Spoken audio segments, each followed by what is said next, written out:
Vamos abrir o programa com uma das pautas mais esperadas dos últimos meses, eu posso colocar dessa forma. Inclusive, já introduzo o nosso assunto, que vamos falar de vacinas, vamos falar da Covid, vamos entender na pauta de hoje como, então, eles, profissionais da área, chegam até a vacina. Então, a ideia é que não haja polêmica, tá? Eu sempre coloco aqui um espaço aberto para os nossos convidados, que eles se coloquem, que possam, se quiserem, claro, naturalmente, dar a sua opinião, e a gente pode ouvir a opinião de todo mundo. No entanto, o objetivo da pauta é esclarecer para você, público, como então nós chegamos a uma vacina. E por isso convidamos mais uma vez, ele que é farmacêutico e pesquisador, Dr. Gustavo Alves, bem-vindo. Muito obrigada. Muito obrigado. Muito prazer.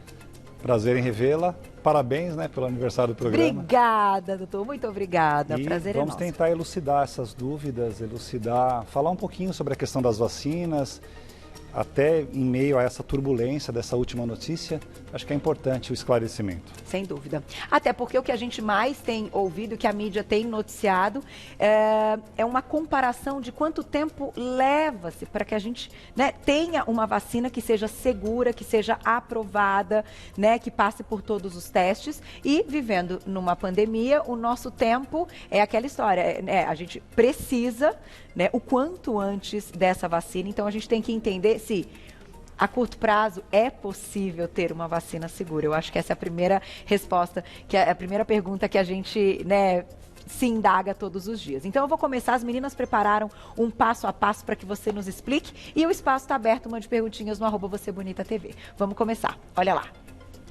Como então se desenvolve uma vacina? Ponto de partida. Bom, a primeira questão é a identificação do agente.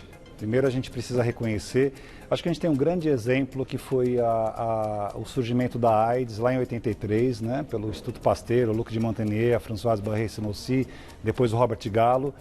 Então identificar qual é o agente, identificar primeiro que tipo de vírus é esse. Quando se fala em coronavírus, a gente está falando de um vírus, de um ribovírus, mas nós temos adenovírus. Qual é a característica desse vírus? Como é que esse vírus se manifesta? Ele tem alguma relação com a questão da temperatura? Ele tem alguma suscetibilidade? Como que ele se instala no hospedeiro? Tá. O coronavírus tem essa característica de se instalar inicialmente pelos pneumócitos, que são estruturas celulares que nós temos nos alvéolos. Então, quando o coronavírus ele penetra no organismo, ele faz uma ligação justamente no aparelho respiratório. Sabe o USB e o computador? Sim. Então imagina que o vírus é o USB e o computador é o nosso aparelho respiratório. Ele vai ali, se conecta e ali começa toda aquela cascata de reações. Tá aí. Vamos indo passo a passo até para que a gente entenda em que momento nós estamos aí da vacina. Então, fase pré-clínica. O objetivo é estudar a possibilidade de eficácia dos antígenos de interesse e os testes começam em animais. A fase pré-clínica, Carol, ela pode durar 2, 3 anos normalmente e 90% das moléculas testadas são rejeitadas. A gente vai aproveitar só 10%. A fase pré-clínica é o grande primeiro filtro para se verificar o que nós vamos poder usar ali para as fases que virão na sequência. Agora, deixa eu te fazer uma pergunta pensando nessa questão do tempo, para tantas outras vacinas que a gente tem há anos, em todos os casos, inclusive outros convidados já contaram aqui, elas chegaram depois de muitos testes e muitos anos. Hoje, com o que nós temos dentro dos estudos, que você é um grande pesquisador, e de toda a questão até da própria indústria farmacêutica, que a gente já conhece do vírus, é possível, então, nesse tempo que nós estamos aguardando, que tenha algo seguro? Essa é uma grande questão. A indústria farmacêutica e os institutos de pesquisa, eles usam de um mecanismo chamado Fast Track, que é uma espécie de apressamento da pesquisa. Então, imagina que a pesquisa deveria percorrer 10 casas até chegar no final e eu vou começar na casa 4. Tá. Então, normalmente, um medicamento, e a vacina é um medicamento, levaria de 8 a 12 anos para ser desenvolvido. Medicamento, desculpa a brincadeira, mas não é como pedir um pastel. Eu quero um pastel de carne. Sem dúvida. Eu quero fazer um sorvete agora. O medicamento ele vai demorar muito tempo para ser pesquisado. E essa é a grande questão, a eficácia e a segurança. Se a gente consegue, nesse tempo estreito, se assegurar de que não vai haver nenhum risco para as pessoas. Digamos que pular algumas etapas, né? Se isso vai de fato trazer o que a gente está esperando. Então, digamos que para o tempo ficar mais curto, há um pulo aí de algumas etapas que em outras vacinas foram realizadas. É meio que nesse sentido, né? Exatamente. Tá. O coronavírus, ele traz o que a gente chama na ciência de clamor sanitário. Como aconteceu com a AIDS, como aconteceu com a SARS, com a MERS.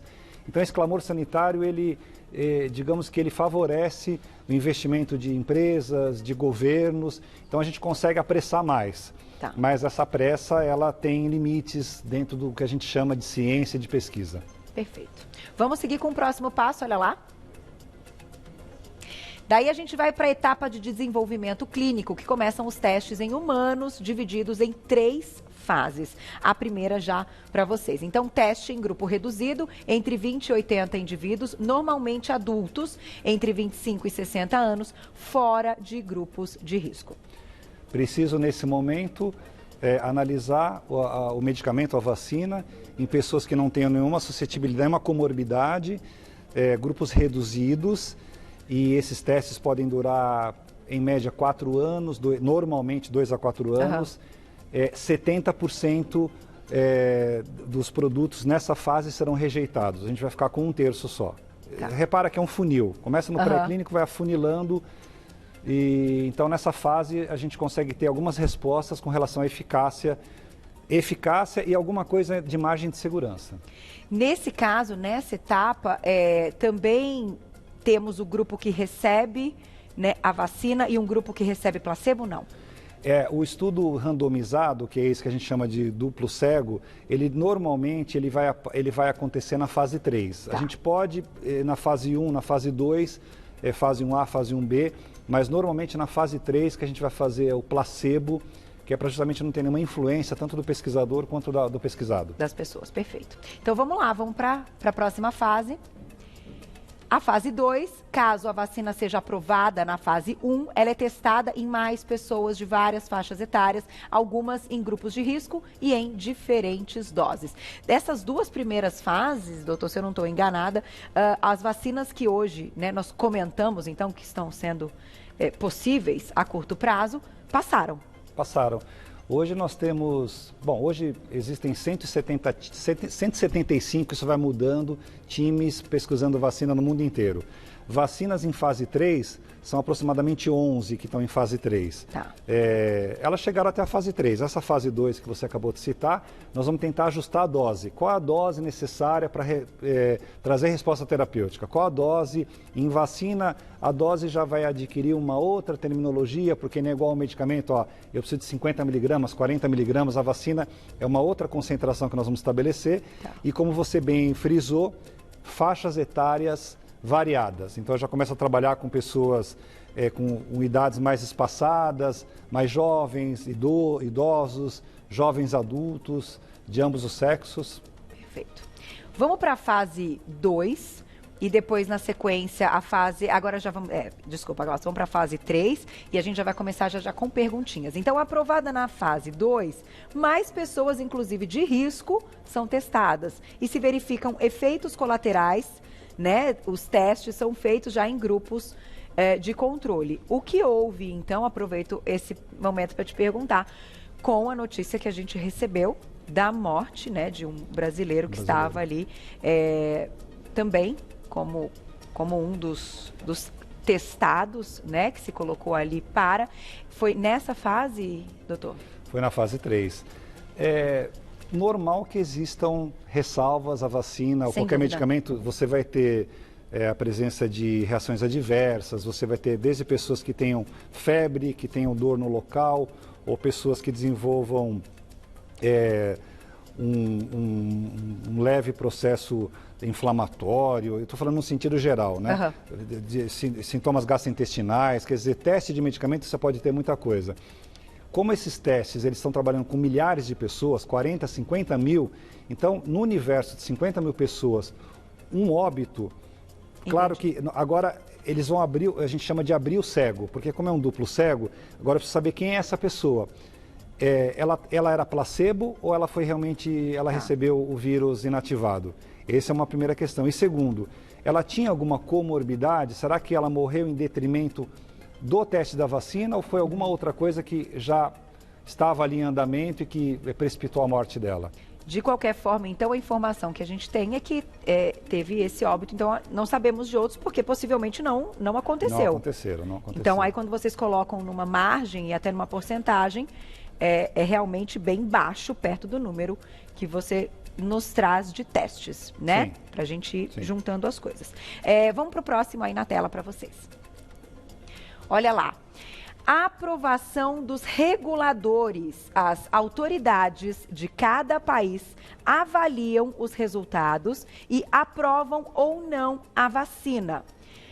Aí, autorizada, ela pode ser fabricada e aplicada. Essa aprovação, né? Que etapa é essa? É uma etapa que não tem sido muito mencionada, muito lembrada. Pois é. Mas é a etapa crucial, porque tudo aquilo que se viu nas fases iniciais, pré-clínicas 1, 2 e 3, agora é quando a agência regulatória, no caso do Brasil, a Anvisa, mas assim, como a agência que tem centralizado e que tem estado participando dos laboratórios que estão com as pesquisas mais avançadas, é o FDA, que é a agência americana, o Food Drug Administration. Então, o FDA vai fazer várias exigências, né? Requisitar várias, talvez vai ter que reproduzir resultados para que ele possa autorizar ou não a venda, a comercialização da vacina. Isso não é tão simples também, não é tão simples. Aqui a gente está num momento chave, que de repente é o que a gente está vivendo um pouco, ou que a gente vai viver nos próximos meses. Exatamente. Mas a minha pergunta para você, antes da gente seguir para a próxima etapa, é a seguinte. A gente sabe que tudo envolve muito dinheiro, isso não é novidade dentro desse nosso assunto. No entanto, a vacina ainda é algo melhor do que descobrir um antiviral, ou demoraria mais? Essa pergunta parece meio óbvia, mas assim, eu todos os dias penso nisso. Onde é que está o pulo do gato aí? Porque certamente, dentre tantas outras doenças que a gente tem remédios, a gente resolve o problema de uma outra forma.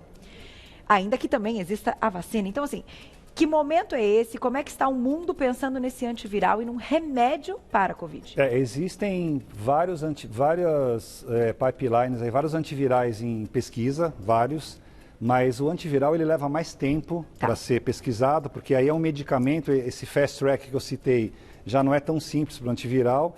E em termos de pandemia, eu preciso de uma vacina. O antiviral, nesse momento, ele seria importante para as pessoas já infectadas, que conseguiram ter uma boa resposta imune. Agora a vacina ela vem como elemento, a vacina para ficar bem claro assim didaticamente para todo mundo, a vacina ela treina o seu sistema imune a combater uma doença. É um treinador, ela vai treinar você a combater, ela vai estimular o seu sistema imune. Então, mas a pergunta é muito boa. Tem antivirais em estudo, mas para esse momento a questão é a vacina. Certo. Então, num primeiro momento a vacina. É a vacina, a gente tem que ter a vacina. Vou colocar o próximo na tela, vamos seguir com esse passo, olha lá. Depois dessa fase, a gente vem para o controle de qualidade. A vacina continua sendo monitorada quanto à eficiência e efeitos. Nós chamamos de fase 4, né? E a fase 4 é a farmacovigilância, quando o produto já está no mercado. Aí você diria o seguinte, ele já passou por todas as etapas 1, 2 e 3, se fosse um medicamento normal 10 anos, a vacina agora... Nós estamos falando de uma doença, Carol, que foi identificada dia 31/12. Verdade. Nós estamos falando de uma doença de 10 meses atrás. Verdade. A gente conseguiu sequenciar o genoma dela 2 meses depois, isso é incrível. Mas pode acontecer de daqui a 6 meses ser retirado do mercado. A gente já teve produtos que ficaram em estudo 8, 10 anos, chegaram no mercado, 6 meses foram retirados. Porque muitas vezes o que você não vê na pesquisa, você vai ver depois em milhares de pessoas que vão usar o produto. Então essa fase 4, a fase de observação, ela dura em média 5 anos. Preciso fazer uma pergunta importante também, que eu acho que todo mundo se questiona, como é que é essa questão da tal da imunidade de rebanho? Então, a gente já está num 10º mês, né, como comentamos, passamos esse ano, já estamos praticamente no final do ano, e muitas pessoas tiveram, né, o contágio. Hoje, o que se diz, estão imunizadas. Como é que vocês enxergam isso, pesquisadores, né, dentro desse nosso assunto? Então, cada vez, porque eu já ouvi frases como, e é importante até a gente colocar aqui, para ver se isso é fato ou fake, né? Ah, o vírus vai enfraquecendo. Isso não existe, né, doutor? Como é que é? O vírus, infelizmente, o vírus não enfraquece. O vírus, nós é que vamos criando maneiras de torná-lo mais fáceis de serem combatidos, não que eles sejam enfraquecidos. A taxa de transmissão do Covid no Brasil é uma das mais altas do mundo, é de 1,08. Então, 100 pessoas com Covid, elas conseguem transmitir para outras 108. A taxa de letalidade do SARS-CoV-2, do Covid-19, ela não é uma taxa de letalidade alta, ela é pequena. Se a gente comparar, por exemplo, com a MERS, que foi a mesma síndrome que foi do Oriente Médio em 2012, ela chegou a ter 42% de letalidade. Uau. Se o Covid tivesse essa letalidade, nós teríamos o risco de exterminar boa parte da população mundial em alguns meses. O Covid é 0,7%. A imunidade de rebanho, levando em consideração que esses resultados que a gente tem hoje, o conhecimento, ele seja mantido sem nenhuma grande mudança, ela só vai conseguir ser atingida se a gente vacinar pelo menos 60% a 70% das pessoas. Porque aí você vai preparar o sistema imune dessas pessoas para que as outras que não tenham a doença, elas recebam também essa informação, entre aspas, imunológica. Então, a imunidade de rebanho, ela acontece, ela é um elemento que a gente vai usar muito na luta contra o Covid-19, mas desde que tenha a vacina. Tá. Porque aí nós vamos tornar o Covid, a pandemia, numa endemia. Entendi. Não só com o fato das pessoas já terem sido contagiadas. Então, a gente precisa realmente da vacina. Não dá para pensar numa questão de imunizar as pessoas pensando no todo sem a vacina. Não basta só você ter tido. Não certo? Basta, porque e quem teve também vai poder tomar a vacina. Exatamente. Quem teve vai ter que tomar. Tá aí. Vamos para o próximo. Aproveitando tudo aqui, esperei tanto tempo por essa pauta, vamos lá. Quanto tempo leva? Essa é a questão, né, gente? Esse processo pode levar anos, mas a do coronavírus deve sair em tempo recorde. Bom, a vacina, a gente está falando aí, inicialmente se falava em 1 ano, né, que eu já achava um exagero. Quando começou a se falar em vacina em março, a vacina vai estar pronta em outubro, em dezembro. Na verdade, é preciso dar uma resposta para as pessoas, né, no sentido de que há esperança de que se tenha uma vacina. 1 ano é um tempo muito pequeno, não vai, 1 ano muito difícil. Pode ser que agora em novembro, já está se falando em dezembro, mas eu acreditaria que pelo menos 2 anos é um tempo para que a gente tenha para começar a vacinar, para começar.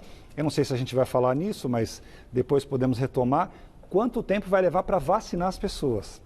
Pode falar, fica à vontade. Bom, o New York Times fez um estudo junto com a IATS, que é a Agência Internacional de Aviação, para você vacinar 80% da população mundial, a gente está falando de 7,3 bilhões de pessoas, você precisaria de 8 mil Boeings 747 para transportar a vacina. Se for uma vacina com características normais de uma vacina, como as vacinas que tem no posto de saúde, que é armazenada a menos 20 graus centígrados, show de bola. Agora, se for a vacina genética de RNA mensageiro, que é o laboratório Moderna dos Estados Unidos está fazendo, eu precisaria de menos 70 graus centígrados. Nós não temos refrigerador em quantidade normal no Brasil, em boa parte do mundo, com menos 70 graus. Entendi. Então, a distribuição da vacina é um outro lado. Você começa a vacinar em 2021 e vai terminar de vacinar em 2022.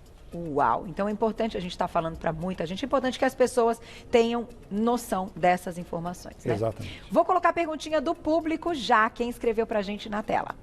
Obrigada, Rose, um beijo. Pessoas com doenças autoimunes poderão tomar a vacina? Puxa, que pergunta maravilhosa, porque daí a gente pensa, o tal do grupo de risco encontrado para a Covid, que desenvolveu, enfim, a doença de forma mais grave, nesse caso também, né, pode ter algum problema com a vacina? Um dos desafios da pesquisa é garantir que essas pessoas possam tomar. Então, doença autoimune, artrite reumatoide, que é uma doença autoimune, lúpus eritematoso, pacientes com AIDS, pacientes em tratamento de quimioterapia, que têm a resistência reduzida, eles precisarão receber a vacina. Então, a vacina ela tem que ter a garantia de que essas pessoas, de que ela vai oferecer segurança para essas pessoas também poderem tomar vacina. Senão eu restringiria uma população significativa e aí eu perco o benefício, eu perco justamente a essência da vacina, né? Que é a imunização. A imunização, total. Vou fechar, estourei tudo já, negócio, mas eu vou fechar com essa que eu acho que é um final aí interessante e bem-vindo para quem está nos assistindo. Doutor, então podemos dizer que, deste momento que estamos até que tudo isso que a gente acabou de comentar aconteça, a nossa responsabilidade continua a mesma. Então, hoje, o que já é sabido permanece: distanciamento, uso de máscaras numa possível aproximação e higienização, né? Muitas vezes. As medidas continuam as mesmas, não vai mudar nada, mesmo depois da vacina, mesmo depois da pandemia ser reduzida a uma endemia que seja, os cuidados precisam ser os mesmos, né? Nós trouxemos essa doença de um outro habitat. Nós invadimos habitats, então é o tal do spillover, né? E trouxemos essa doença para o nosso meio ambiente, para a nossa sociedade, né? Então a gente vai conviver com essa e com outras, e lavar as mãos, álcool em gel, máscara, tudo isso. Continua. Tem coisa que não pode voltar, né? Só caminha, nós só vamos para frente, né? Então, todos esses hábitos, eu acho que também vieram para prevenir outras doenças, a gente já conversou sobre isso.